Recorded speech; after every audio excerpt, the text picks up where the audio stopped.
Bonjour à tous, j'ai le plaisir de vous retrouver aujourd'hui afin de vous parler d'un livre que j'ai récemment terminé. Il s'agit de Pourquoi moi de Kimberly Polly.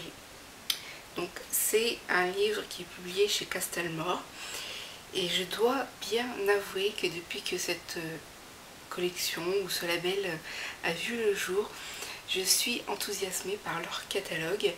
Jusqu'ici j'ai toujours eu des lectures plaisantes et cela ne va pas vous étonner si je vous avoue que tous les titres ou presque me tentent et j'ai été ravie de pouvoir découvrir ce titre grâce à l'une de mes bibliothèques puisque malheureusement je ne pouvais pas tout acheter ce qui me faisait envie et du coup lorsque je l'ai vu sur une table de présentation, j'ai pas hésité.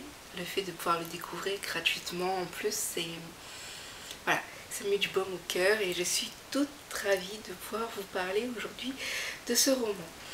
Je suis vraiment surprise de cette lecture. Je ne m'attendais pas à quelque chose de grandiose ou de super folichon et c'est vrai que lorsqu'on aborde une lecture avec un état d'esprit tranquille, sans attendre grand chose, et on a vraiment de belles surprises. C'était le cas avec ce livre.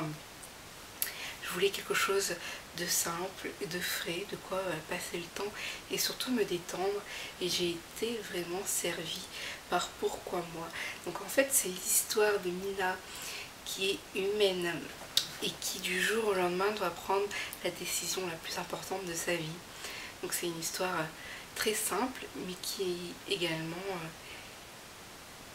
voilà, des fois rien ne vaut la simplicité parce que en fait c'est une adolescente qui vit dans une famille vampire, elle l'a toujours su, elle a toujours vécu ainsi, ça ne lui posait pas de problème jusqu'au jour où on lui demande de choisir, soit elle demeure humaine, soit elle devient un vampire.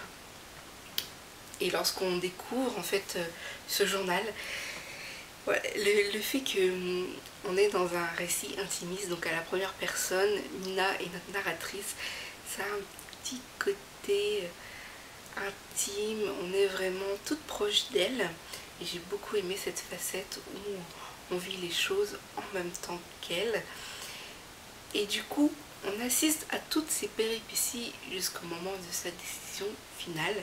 Va-t-elle se changer ou pas?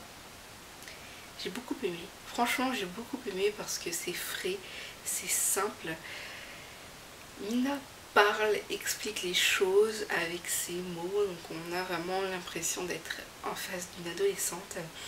Et comme toute adolescente qui se respecte, elle a ces problèmes qui vont avec, problèmes existentiels, l'amour, l'amitié.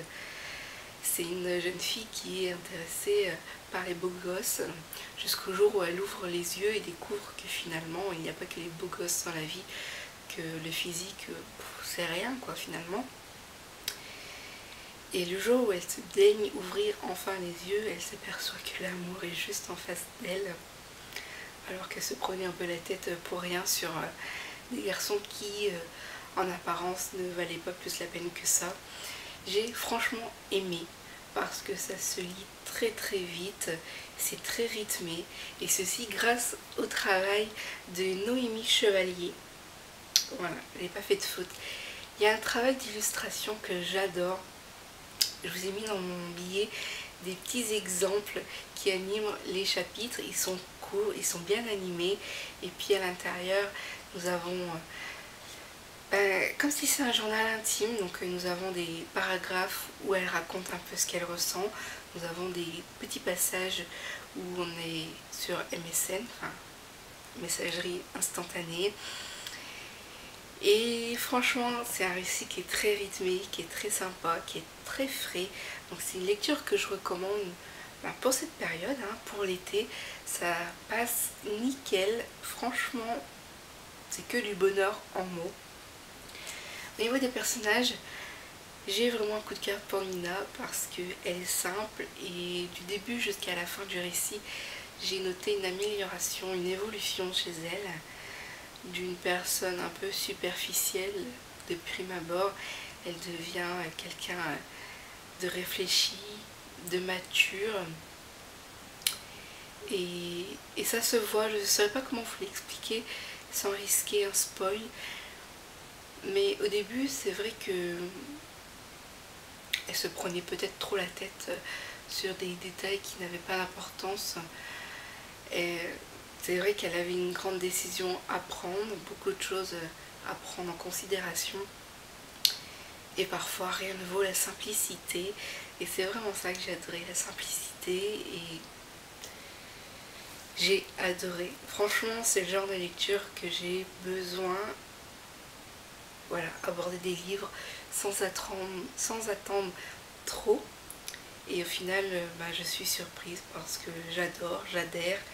C'est tout ce qu'il fallait, ça se lit extrêmement vite. Le seul bémol que je pourrais reprocher, et là c'est pas au livre, c'est qu'il m'a fallu un bon petit moment pour venir à bout du livre. Pas parce qu'il ne me plaisait pas, mais parce que les aléas de la vie ont fait que j'ai dû faire plusieurs pauses.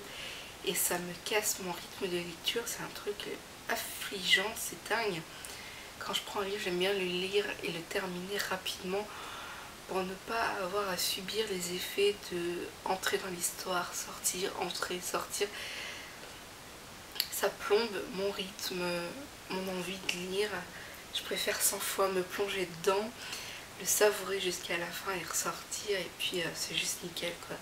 Donc franchement c'est une bonne lecture estivale, ça parle de vampires, il y a vraiment une note d'humour grâce aux illustrations, au parler de Mina. C'est franchement un bon titre que je pourrais recommander aisément pour passer un bon moment de détente, surtout en cette période, ou alors vous pouvez le lire en hiver quand les températures vont chuter. Ça passera le temps avec un bon cappuccino, un feu de cheminée si vous pouvez, et voilà, tout ce qu'il faut pour prendre du plaisir dans la lecture. Donc n'hésitez pas à passer voir ma chronique qui est beaucoup plus comme d'hab. Vous connaissez la chanson si vous écoutez mes revues livres. Je vous fais de gros bisous et je vous retrouve avec de nouvelles vidéos. J'ai tout plein d'idées et puis j'espère que je vais venir à bout de tout ça.